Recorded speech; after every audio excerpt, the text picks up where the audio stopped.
And from a moment where we thought that there would be no Formula One or no sports to having 17 races concentrated within 6 months, couldn't ask for more.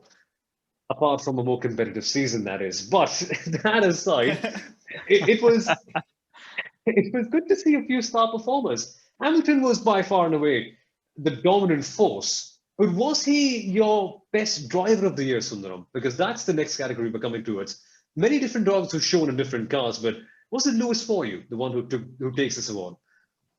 Yes, yes, for me it was Lewis, and I have to give out a disclaimer. Yes, you see an Alonso post over here, so I'm not a Hamilton fanboy as such, but I've actually, I mean, he's earned my respect in these recent years. Uh, I have two main factors for picking out the driver of the year. First of all, someone who's actually done exceptionally well or thrived in different situations through a particular race weekend, be it qualifying, be it practice, trying to find the right setup, or even in the race.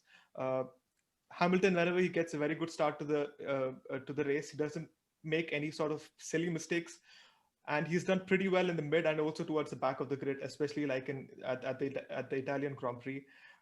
He's done very well in the wet weather situations as well. Austria, 1.2 seconds ahead of anyone else, and also in Turkey, managing his tires, nursing his tires towards the end, and also taking some very important and sometimes risky strategic calls. You know, literally negotiating with them. We pit now, we pit later. So in Exactly. all those aspects, he's aced them all different situations. I think the only thing that we missed this year was having a street circuit of a narrow street circuit of some sort, but I'm sure he would have aced that as well. Apart from that, it's his consistency and the very less mistakes that he makes. I think apart from the season opener in Austria, and I'm not referring to the collision with Albon because I don't think so that was his fault in my opinion.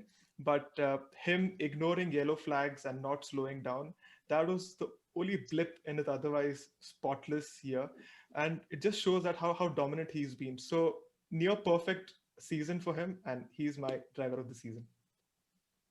BBC Sportsman of the Year 2020. Very well deserved. And if you're asking why Lewis Hamilton gets that award or he's just driving a car on some roads, anyone can do that. Not that simple. We explained that in a different video. Quite a few of the people in the UK are getting quite confused about that. But the greatness of Lewis Hamilton, as we know, watching all these years of Formula One just extends far beyond than just driving a car very quickly. What a man he is. But what about you, Kunal? Are you looking more towards Checo?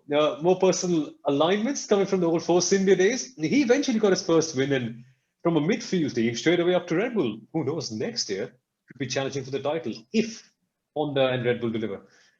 Absolutely. I think Checo edges ahead of Lewis Hamilton for me for a very, very specific reason. The minute rumors started around Vettel taking his seat, he would have known. He's been in this business for long. He would have known something's happening. He would have known, oh my God, is this the end of my Formula One career? And literally till the last race of the season, okay, he knew that this may very well be my last season in Formula One if I don't make a comeback in 22. And maybe even if I make a comeback, will it be as competitive a car as Racing Point and so on. And for him, he absorbed all that pressure. He still delivered to the Checo Perez consistency that we've all seen for the last 10 years.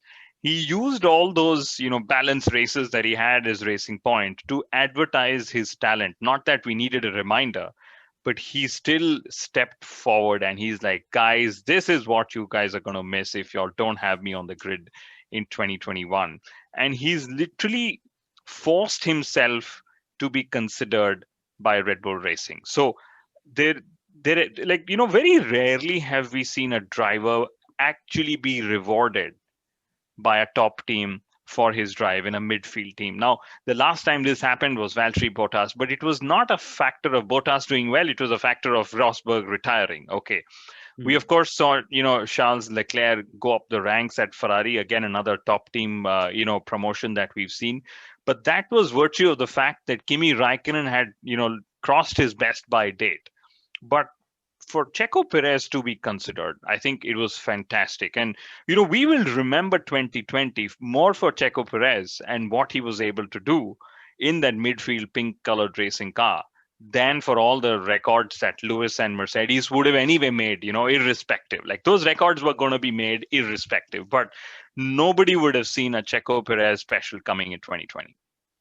I agree. And I think the last time we had a midfield driver properly being rewarded for something like that, was it perhaps Heikki Kovalainen in 2008? Or was that also owing a lot towards the circumstance of Fernando Alonso leaving? It's been a while. And the fact that you mention a top team rewarding a midfield driver purely on the basis of the performances, nothing else going left, right, or center, that I think is what makes Checo Perez's year even special. Nithyanand, we've already covered Hamilton, we've already covered Perez. That's quite a few of the favorites that most people would have in their mind covered up. Are you going for something similar, or are you going a different route? Perhaps Charles Leclerc, who happens to be my pick for the year. My pick goes to Checo Perez. I would like to. I don't blame you.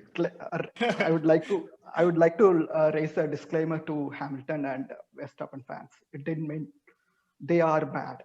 It means that Checo Perez is cut about both Hamilton and Max Verstappen. He had an impeccable season. I will give you a few stats. He scored points in 13 races with 6 top 5 finishes, 11 top 7 finishes. He qualified in top 10 in 12 races. Also, this is his best season. He scored 125 points. He was consistent throughout the year. When Racing Point announced that Checo Perez will leave the team, he has shown form which is better than Lewis Hamilton. He thrived under pressure.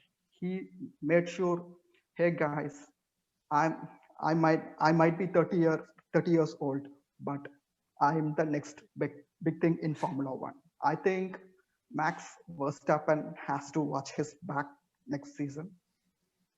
I remember a few days ago, I asked a question to Kunal. What happens if Checo Perez beats Max Verstappen next season? That's a good one. That's a good one.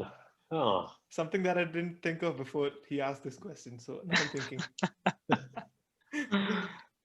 All hell will break loose. That was my answer to him, and that's what I will repeat here as well on this show. I think it will be epic for Formula One if that were to happen. And Max Verstappen has virtually been unchallenged ever since Daniel Ricciardo left Red Bull Racing, right? And it would be great to see how he compares against a competitive teammate in the case of Checo as well as in the case of Max. Exactly. Competition pushes you upwards, and it's been so long since Verstappen actually had a competitive teammate. And yes, you might be saying, that's only 2019 and 2020. But those two have been two rather hectic seasons, so it feels almost like a century ago. A century is probably too much, maybe like a decade ago. But yeah, it's been a while. And hopefully next year, Sergio Perez just brings the fight and we're able to see what we all want to see. What happens if Sergio Perez beats Max Verstappen? And the fact that we don't have any answers, the fact that we're just speculating at this stage just makes us want to tune in. That's the fun part about sports, isn't it? You just never know what's going to happen next. Apart from Lewis Hamilton winning the Drivers' World Championship, okay. But we can move on to other things.